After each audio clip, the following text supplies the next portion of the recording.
Changes are a natural part of the design process. In this example, the cutout on this screen rim needs to be a separate feature to support multiple configurations in the assembly. This change is easy. We can use contours of the existing sketch and create the features required for this change. With SOLIDWORKS, changes like this are simple and easy.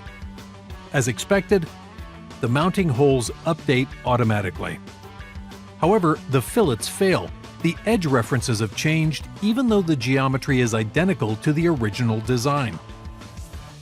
A new streamlined workflow in SOLIDWORKS 2020 will now automatically repair these missing fillet edges, speeding the design chain process and keeping you focused on your design.